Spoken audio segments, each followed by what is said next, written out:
Hi, and welcome to ThinkTank Thursday. I'm Denise Killian with TrainerTainment. We appreciate you being here today. It's Thursday, so you know what that means. We want to take just a few minutes to get away from the day-to-day grind and learn something new and think about things that can help grow your business. We want to start by thanking our sponsors, who, of course, we couldn't do this without them. So we appreciate them and all that they do each and every week for us and for you to make Think Tank possible. Today, we're going to talk about something that might be a little bit overwhelming to a lot of us, and it's data.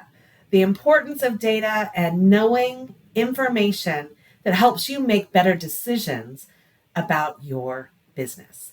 So today, we're talking with Kashif Ahmad from Embed, and I'm very excited to learn about what data should we be keeping, what data do we not need to pay so much attention to, and how do we make sense of all of the data that is available to us. So let's get started. Welcome to Think Tank Thursday, Cash. Thank you so much. It's such a pleasure being here. So you are someone who's been on TrainerTainment Think Tank Thursday before, which Yes, is I have. wonderful. But people that don't know you, tell us a little bit about yourself and your role at Embed. Okay. So I have about 26 years experience operating in FECs. I really grew up in this industry. And then I transitioned for building locations for large corporations over to Embed a few years ago. I was on the operation side for 2 years, and now I head up the global sales division. Oh my goodness. So that's one of the fabulous things about Embed is that you work with businesses literally all over the world. Oh, it's incredible. It's incredible to see how people operate in different parts of the world. It's incredible to see where people put their emphasis. We grow up and we take for granted that, we're focused on labor, we're focused on the customer experience, that sort of thing. But there's some things that we just don't look at that they look at in other regions. So it's pretty incredible taking a look at all that. Yeah, that is fascinating to get that perspective and to be able to see what works in one place that maybe could work in another or vice versa, right? Exactly. Yeah. So, locally within North America, we do that all the time when we travel. We see what's working here, what's working there, that sort of thing. But again, it's really great to get a different perspective globally. Absolutely. So today we're talking about data, Mhm. which most people, it's one or the other. You love data and you're all about data, or you're kind of scared of it and you don't want to pay attention to it, right? Yeah, unfortunately, it's at one end of the spectrum or the other. So let's talk about, for those that maybe are nervous about data or don't even know where to begin, there's so many options out there of different data points. Yeah. How do you decide which data points are important? So I would say first things first is recognize the fact that data is a jumbled mess. Okay. It's a lot of information which you need to unravel and convert that into information that you can use. So if someone throws a bunch of data to you in a spreadsheet, or if you look at it in some sort of format that you have, until you can put it into digestible information, it's not going to help you. And that's where it becomes daunting, right? So if you can take that data, put it into information that you can understand and comprehend, whether that be the graphs, charts, and be able to layer information on top of information and put it in some sort of format that you can understand, which is what BI dashboards do for us. Then you can start getting away from the fear of data and say, hey, look, this is something I can totally understand. So, and I think that jumbled mess is what scares people. Yes. Yeah. 100%. It's like you have a million and one things to do today, and you sit down at your to-do list and you're like, oh my God, where do I start? And that's really what it's like when you've got 100 data points to look at. You really don't know where to start. Mm-hmm. And a lot of times people will look at the wrong data point Mhm. which can make poor decisions. Yeah, and it's a combination of sometimes the wrong data point or just not knowing what they should look at or what they should compare. Whether that's either from misinformation or just not understanding what data they have access to even. And sometimes it's a matter of not validating if your data is correct and giving you the right information that you actually need to make a decision. So if I'm an FEC owner Mhm. and I am not the best data person, Mhm. and I'm just, listen, we open at this time, we close at this time, we have food, we have this many employees and this many hours. That's all I need to think about right now. I haven't been able to dig deeper Mhm. into what is the actual cost of my food? What is the cost of my labor hours? What is the cost of how many hours I'm open in the electricity and AC bill compared to the revenue I'm bringing in, right? Those Yep. sorts of data points, they're not really thinking about those just yet. Um, what advice would you give to them on how to get started?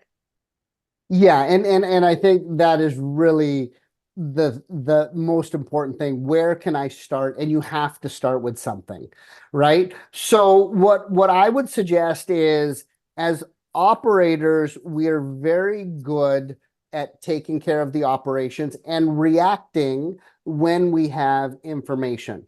The challenge is we don't want incorrect information, and we don't want to make knee-jerk reactions based on information which was given to us at 8 a.m. on a Monday, which is not the same as all the information that's coming to us at 8 a.m. the other 6 days of the week. We have a tendency to jump on things because we live in a world where we have to react quickly because it's what we've done all our careers, Mhm. right? So I would suggest taking a look at what your challenges are, list them out. You do this already either with your supervisor and management team on an ad hoc basis, or you do it with training companies that you partner with. You're always putting lists together and say, okay, where are the challenges? Where's the low-hanging fruit?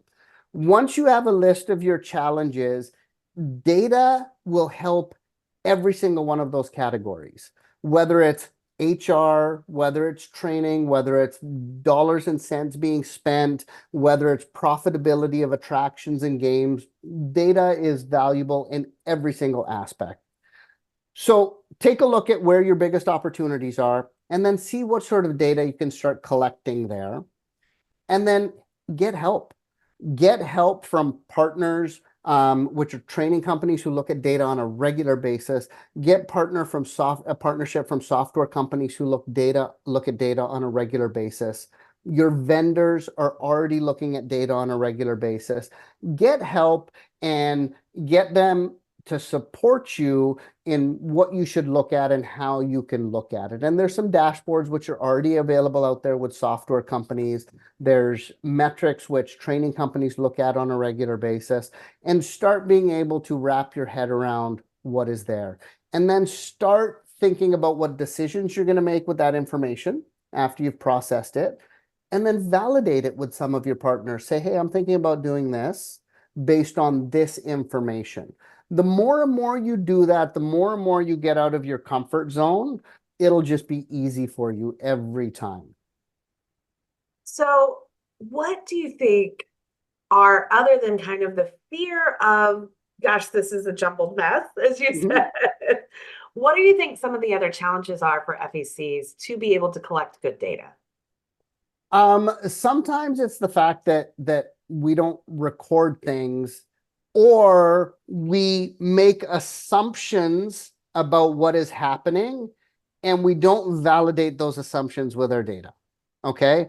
Oh, this game is the number one game in the facility. Why? Because you see lineups at it. Okay.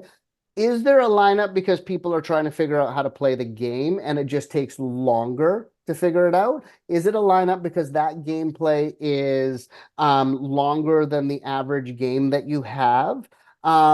is there a lineup because there's a jackpot payout which is paying out too often and now it's taking time to pay out? There's so many reasons that you could see a lineup at that game. But when you actually drill down into the data and you take a look at revenue coming in versus payout on the game, if it's a redemption game, you might find that there's other games in your facility which are significantly more profitable. Right? You might find that something is so profitable, but it's tucked back in the corner that if I move it out to prime real estate, I might even make more revenue on it, that sort of thing. So the assumption can really be detrimental to your business. So make sure you're validating any assumptions that you make with actual data points. If you're not collecting the data points or you don't know where to collect them from, that's where you have to go to your partners, because they will let you know that that data is available to you already. If it's not, let's start figuring out a way to record it or how we can pull it out of the software, or meter reads, depending on what you're doing, that sort of thing. So how does Embed software help with untangling that mess? Yeah, so there's a couple of different ways that any software will help you out, and Embed specifically. So first, you've got your canned reports. You've got a selection of 150 reports that you can run from the Embed software. You can set them up as auto reports that if I look at my game revenue, which I should be doing on a weekly basis from Monday to Sunday, it'll show up in my email inbox at 6 a.m. every Monday, and I can review my game rank. I can review my game payouts.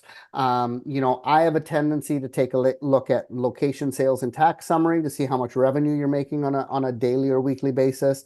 Game payouts and game revenue weekly. I like to look at items by cashier to see what are the most popular items being sold. I also like to look at comps given to see how much freebies are being given out, to see if it's too much, or maybe it's too little in certain situations with how we take care of our guest service. So there's some standard things that you should be looking at on your canned reports. One of the challenges we all have is in the first couple of months, we're extremely diligent about looking at our reports, and then life and work takes over, and then it's like, oh, I haven't looked at that report in 3 months. And sometimes that's too late. You've already been losing revenue in the meantime. Then the other thing that our software provides is a stats dashboard. And that stats dashboard takes a lot of the data that is already in your system and puts it in visual format. Charts, pie charts, graphs, line graphs, forecasts with shadowed areas to help you with forecasts. So everything becomes visual, and it honestly makes it a lot easier for us to interpret and look at trends when we look at things visually rather than in a spreadsheet or just a cluster of data points, right? And in that dashboard, there's an executive summary for a quick look. There's guest metrics, there's operations metrics, there's sales metrics, really depending on what you want to look at. And it's one of those things that the operator can look at multiple times a day. Back in the day when I was operating and the software wasn't as advanced, I would be going upstairs to my office, so I have to get off the floor, where in March break, when I've got 15,000 people coming through the door over 9 days, I don't want to be off the floor. Right. And then I have to sit down, I have to run a report, I have to type the revenue number into a spreadsheet, I'm comparing it to last year, and I'm seeing how much money we're making every 2 hours to see if I'm going to hit my budget for the day because my boss is inquiring how it's going. Right? But that's a lot of time off the floor. Now you've got opportunities where I can pull it up on the phone, see how my revenue is tracking, see how it's tracking the last week, see how many guests are in the door, my attendance based on unique card swipes. I can see what coupons are being redeemed. If revenue is being spent on top of those coupons, life has become so much easier. So there's a couple of things that I want to circle back with you on. First, I want to talk about trends. Mm-hmm. And how long is a trend, right? Because a knee-jerk reaction of, oh, this game didn't do well yesterday, does not really give you enough information to make a decision on. 100%. So how long is a good trend? Yeah, so part of it comes down to what you're trying to measure. Okay, so for example, I've seen some people take a look at a game payout on a single day and then adjust the game settings because it's paying out too much or it's too little. Right? That is really, unless it's a brand new game and you've never had it in the location or it's a new game on the market, I understand making a couple of quick adjustments over a couple of days, but you really have to look at it over a minimum 1 week period to see if you've got your game payouts settled. And then you have to watch it for another week period to make sure there's no major fluctuations in it. So before I make a decision that my game payout for that particular unit is set straight, I'm looking at minimum of 3 to 4 week trend period. Okay. You might have a coupon, for example, which is now supposed to generate revenue for you, but that coupon might be valid on a Tuesday only. If you're looking at a 4 week trend on that for 4 Tuesdays, it's really not enough information. I would really want to look at maybe a 4 month or a 5 month trend because it's a single day out of the week. And I've also seen, people put on a happy hour because the software systems let you say, okay, between 2 and 5 o'clock on a Tuesday, I want to discount my game pricing. Okay. And then after about 3, 4 weeks, they're like, oh, it's not successful.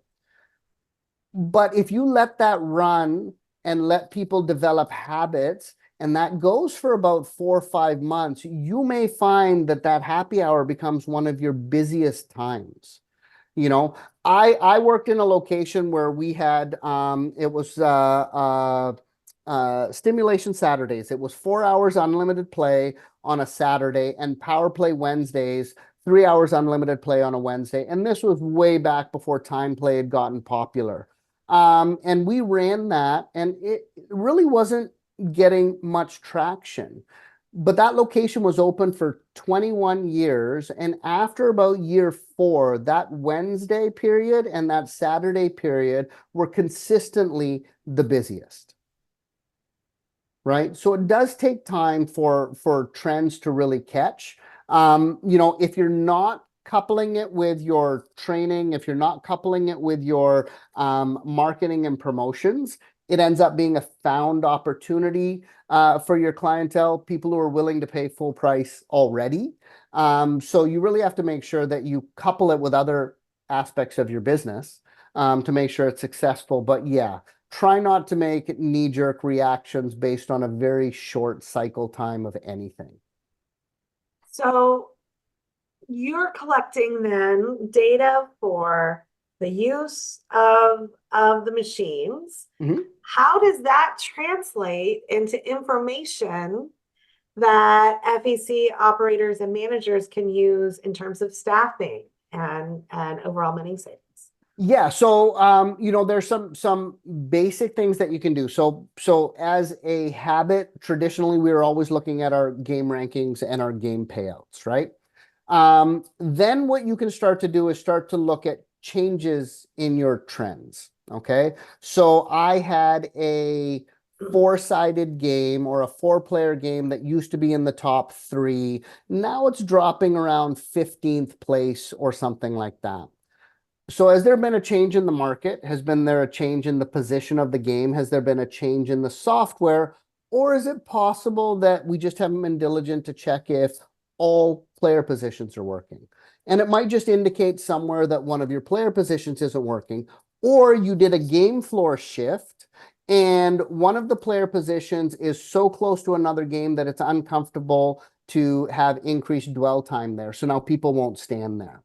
There's so much research that has gone into the way retail space is laid out that people will actually spend less time in the aisles trying to make a selection if it's too cramped. And it really applies to the same way that game floor layouts are. That's why the immersive cabinets where you sit down and you play like a shooting game earn such higher revenue compared to a stand-up shooting game, because you're not worried about the lineup behind you. There's no one bumping your back as they're walking by and playing. So you have no challenges staying in there longer and repeat playing on an immersive game. So then the other thing that I think is important with looking at your game play and in our dashboard looking at reader downtime is you get an opportunity to see one location compared to another location compared to another location and see if some of our operators have actually found locations based on their reader downtime, saying that we need to skill up some of the technical teams there to give them the ability to make repairs on games a little bit quicker. So that's where the training opportunities come in. And then the locations have actually improved their uptime of games. So, you maximize minimize your downtime, you maximize your revenue. Right? Things like that. The other very cool thing, because labor is one of our highest single line item expenses on our location financials, is we've actually got in our dashboard, which is pretty cool. It takes your revenue into account, your revenue trends, and then you can say, okay, here's my average wage. You just average it out. Here's the labor cost that I want to hit. Maybe it's 18% on the game floor, or maybe it's 12% on the game floor.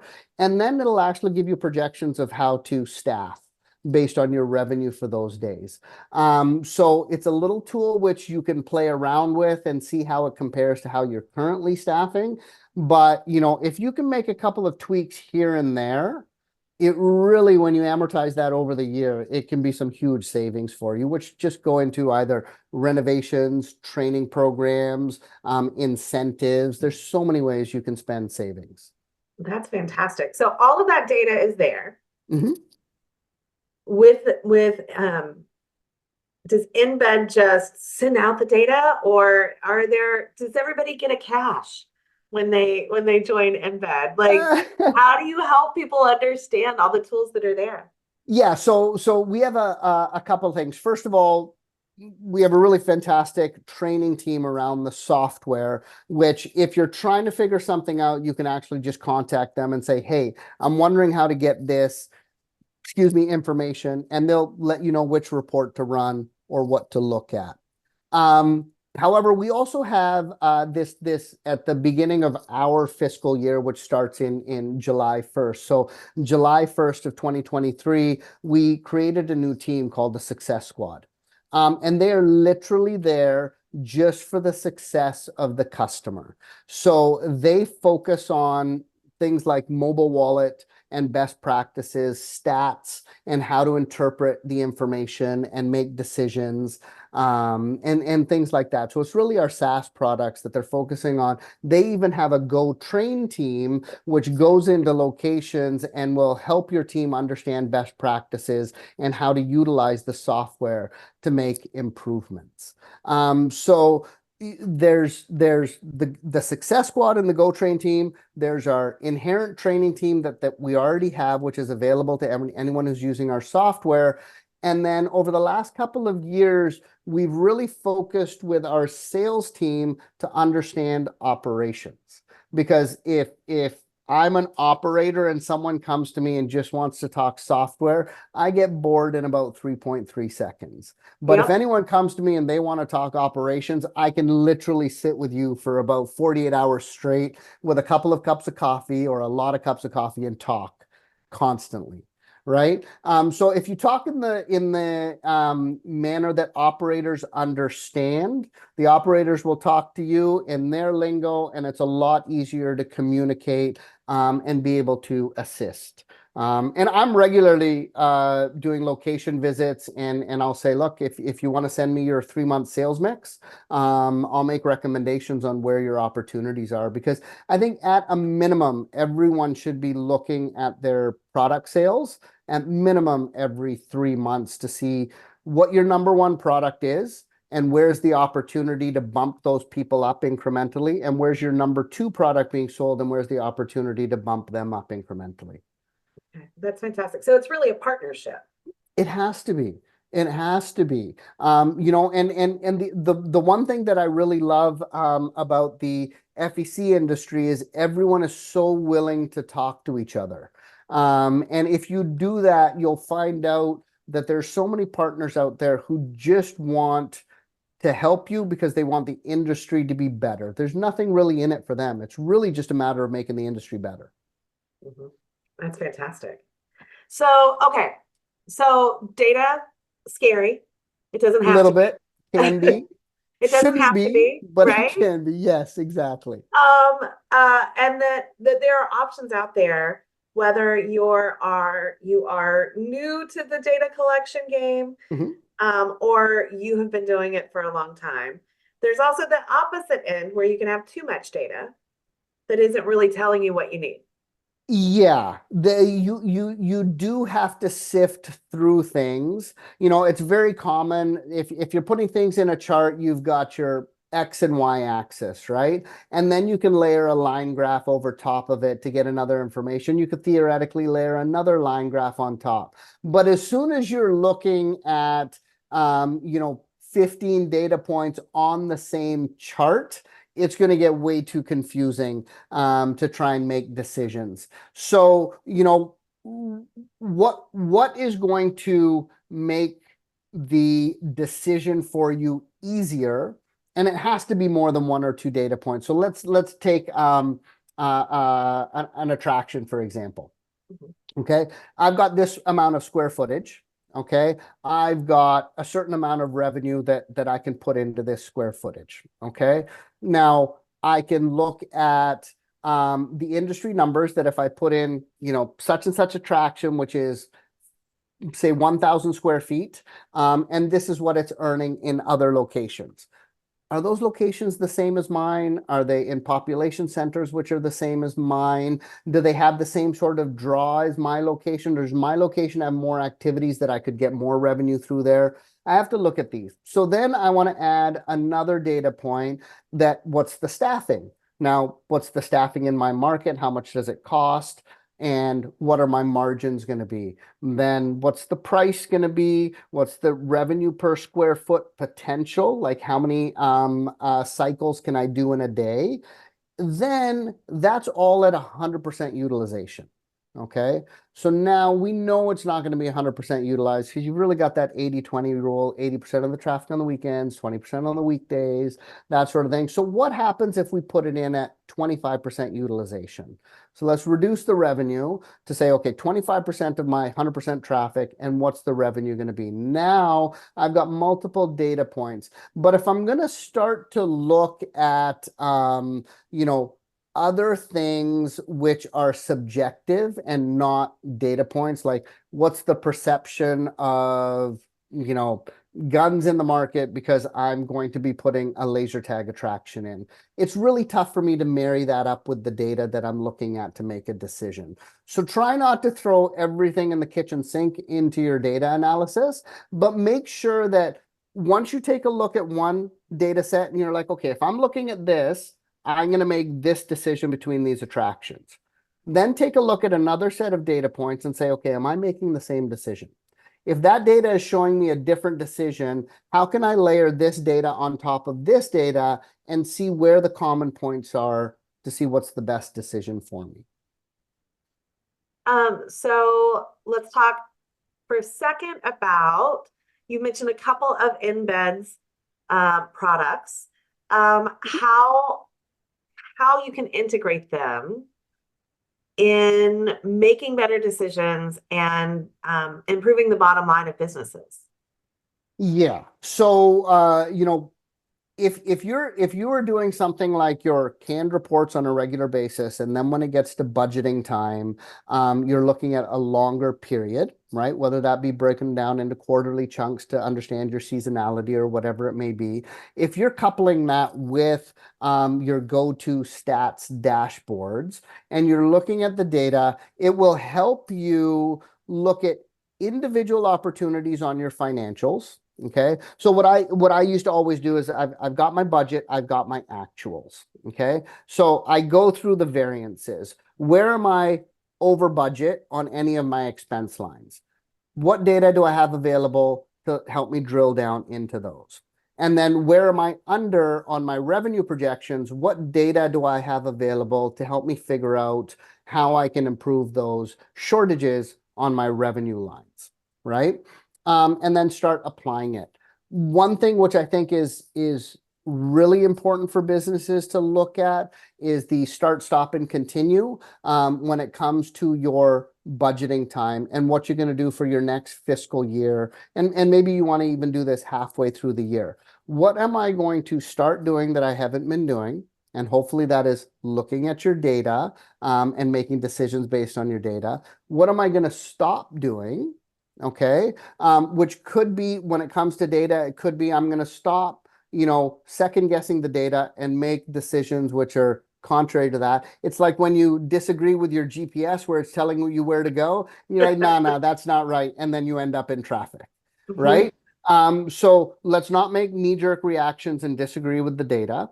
Okay. So let's stop doing that and let's continue making decisions based around the information that is properly being reviewed, not just a moment of time, but actually trends. So that start, stop, and continue with regards to your data and using the information that you have available to you. Like everyone pays for stuff already. It's a shame that when you're paying for things and you're paying for services, that you don't take advantage of what's there. They're designed to help you.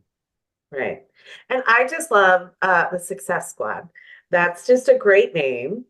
And it Yeah. really kind of imbibes the care that Embed Yes. has for their partners. Yeah, it's with the CEO and the CMO and some other folks on the team, they've really done a fantastic job developing this success squad and really giving them the tools that they need to go out there and really kind of connect with the customer and help with the customer. So it's really great to see the amount of effort put behind the level of service that an organization can provide. Yeah, no, that's fantastic.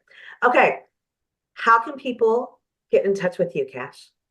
Oh, I'm on LinkedIn, Kashif Ahmad, email kashif.ahmad@embedcard.com. You can email sales@embedcard.com and I will see that as well. Or just show up at our office in Addison, Texas, and I'll be there. There you go. If people are interested in Embed in general, what's the best way to learn about that? Yeah, embedcard.com. Go online or shoot us an email at sales@embedcard.com, and we'll be happy to share any information with you. All right, are you ready for the Maybe. TrainerTainment signature question? Uh-oh. All right. So, because we like to ask people to take a little bit of time to think and we're all Mhm. about growth, growing employees, growing your team, growing your financials. We want to know, what do you do to grow yourself? Oh, I for me, it's what am I going to learn today? Every day is what am I going to learn? In my opinion, if you're not learning something, you're not personally or professionally growing. In the operations world, what am I going to learn about my employees today? What am I going to learn about my customers today? What am I going to learn about, a new attraction that we have or something like that? But in this industry, there's so much to learn, and there's so many resources out there, and there's so many amazing people that you can talk to in this industry. So if you and I apologize if it's happened to anyone, but if you run into me, I will ask you a million and one questions because I am just extremely curious. Where are you from? Where'd you grow up? How'd you get into this industry? What do you think about this? What do you think about that? Can I get your opinion on this? Just gathering that sort of information and getting your own personal data points from people, for me is just incredible. And that's where, when we talked about being able to go globally and compare what's happening in Europe or parts of Europe to North America, or, what's happening in the Middle East versus Europe, or the Middle East versus, markets in Canada, that sort of thing. It's just so great continuing to learn. Well, and I love that you're intentional about it. Yeah, I think and that's where everyone's personal success comes from, right? Is being intentional about things. And from an operations world, we try to do that all the time with our businesses and with our people, but we sometimes forget about ourselves, right? So you really kind of have to have that balance. Absolutely. Oh, well, Cash, listen, I appreciate you being here with us today. Well, thank you so much. And This was so much fun. good, good. And yeah, listen, we had fun talking about data. Uh, Exactly. Exactly. it doesn't have to be scary, It does not. right? There are partners out there that can help you and help people figure it all out. So, Cash, thanks so much for being here. We appreciate you. Thank you. Thank you so much for having me. Well, I don't know about you, but I think a big jumbled mess is how most of us think about our data. So I love that Cash used that phrase, but it's important to be able to know how to untangle that data. And it can be overwhelming and daunting, but it's an essential part of what we need to do to make sure that we're doing what we need to be doing, making the right decisions within our business. So thanks, Cash, and thanks, Embed, for all that you do to help untangle that big mess of data. Want to thank you guys for joining us for Think Tank Thursday. And also thank our sponsors who make this possible. We appreciate them. And we appreciate you for watching and being here with us today. If you have any questions or if you are ready to grow your business and to grow your people, reach out to us here at TrainerTainment and schedule a growth call at TrainerTainment.net. If you'd like to be a part of Think Tank Thursday or have some ideas on how we could make Think Tank Thursday better, please reach out to us at candy@trainertainment.net, and we will see you next week. Thanks so much.